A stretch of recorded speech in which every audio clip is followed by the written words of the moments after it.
Ndërkohë një pyetje të fundit. Doja të thoja edhe diçka tjetër që më kujtua, është që më kujtua nga avokati që përmendi që do jetë policia, me drejt policia do të jetë ajo që duhet t'i administrojë këto dhëna, por policia ka patur në të shkuarën histori shumë të zeza që ka informuar grupe kriminale për rivalet e tyre. Dhe kjo ka sjell pastaj edhe në ekzekutime fizike, pra të grupeve rivale. Dhe edhe Teamsi është një lloj sistemi të dhënash, pra elektronik në kohë reale, të cilat rivalet i kanë përdorur për të ekzekutuar njëri tjetrin. Po ashtu SkyECC ka nxjerrë histori makabre ku agent të krimit apo shef të kriminalistikës edhe deri në nivel drejtori kanë informuar në kohë reale gjithë grupet më të rrezikshme kriminale. Pra edhe fakti që do jetë policia e vetme që do i administrojë, policia ka një rekord dhe një histori shumë të zezë me bashkëpunimit me krimin përfatkeq. Thënë kjo në fakt edhe kohët e fundit nga investigimet nga zyri televizion, ka qenë edhe një farë bashkëpunimi edhe me rrjete të tëra call centerash me aktivitet të dyshuar që në një farë momenti kur policia thirrej, gjithçka zhdukej. Një pyetje të fundit që ndoshta do t'i interesonte çdo taksapaguesi në fund të këtij projekti, a do të ketë Shqipëria një sistem sigurie që do justifikojë 118 milion euro borxh publik? A do të zgjas kjo huaja ose vetë ky sistem më shumë se 15 vite që do të paguajmë këtë huan? Apo do jetë projekti më i debatuar i viteve të fundit? Unë mendoj që shanset i ka të jetë një aferë akshi tjetër, apo një aferë inceneratori tjetër, sepse është krijuar në ato tre kategori që përmenda më parë. Nuk ka garë, nuk ka eficiencë buxhetore dhe qëllimi është i debatueshëm.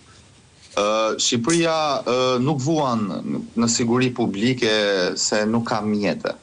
Pra, një vend nuk ka nevojë për shumë teknologji që të jetë i sigurt. Një vend ka nevojë për vullnet për të qenë i sigurt, pra vullnet politik, vullnet policor, vullnet shoqëror për të qenë i sigurt. Pra në Shqipëri sot që hyn tonelata euro nga porti, nga aeroporti, nga kufiri, nuk hyn se nuk ka mjete për t'i monitoruar këto tonelata euro. Madje hyn sepse këto mjete fiken, siç janë pas fikur radarët e ushtrisë, kur eksportonim dhe eksportojmë drogë në shumicë. Atëherë eksportonim kanabis, sot eksportojmë kokainë.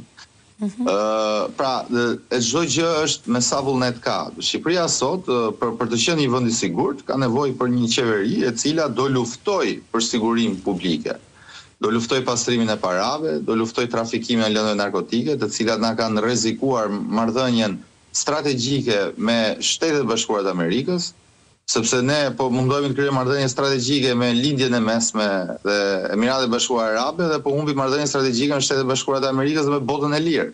Normalisht bota e lirë nuk pranon një vend mes të Evropës me narkoekonomi, me narkovizion edhe me narkoqeveri.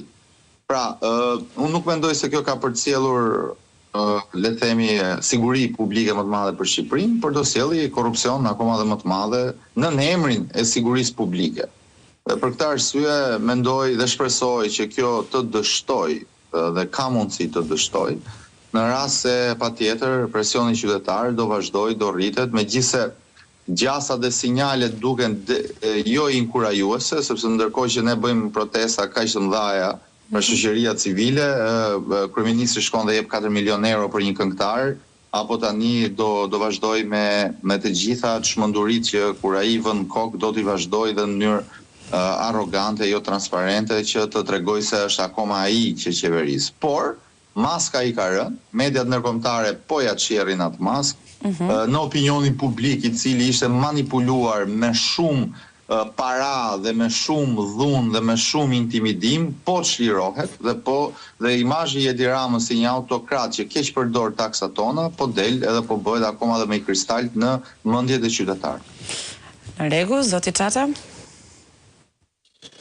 Besoj që është gjetur ky mjet në rastin konkret, po flas në aspektin procedurial, thjesht për të bërë një prokurim të tillë, jo për një qëllim po themi madhor që ka të bëjë me rritjen e sigurisë qytetarëve apo forcimin e sigurisë, por vetëm thjesht për një aferë korruptive të pastër, duke bërë fryrje të çmimeve në rasti konkret, besoj që një kamerë do e blej